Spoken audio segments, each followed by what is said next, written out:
Di Tuban, Jawa Timur, seorang buruh tani tega mencabuli adik iparnya sendiri. Tak tanggung-tanggung, aksi bejat tersangka ini dilakukan hingga belasan kali dalam kurun waktu setahun terakhir. Akibat kejadian ini, korban yang masih berumur 14 tahun kini mengalami trauma berat.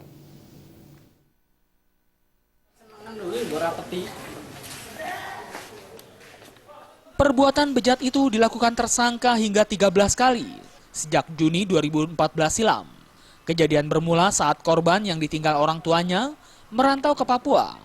Memutuskan tinggal serumah bersama tersangka yang tak lain adalah kakak iparnya sendiri. Ironisnya tersangka justru menaruh hati padanya. Mengetahui gelagat tak baik dari tersangka itu, korban pun terus-terusan menolak.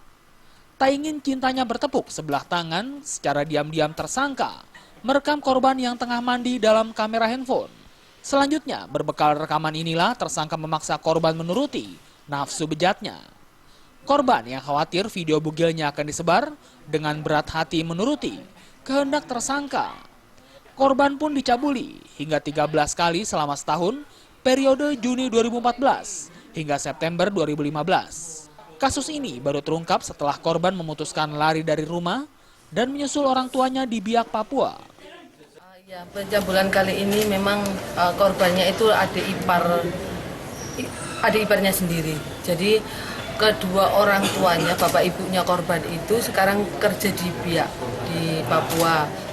2014 Juli ya, itu mulai dirayu-rayu, diciumi, kemudian diraba-raba, kemudian diajak ke kamar, lalu disetujui.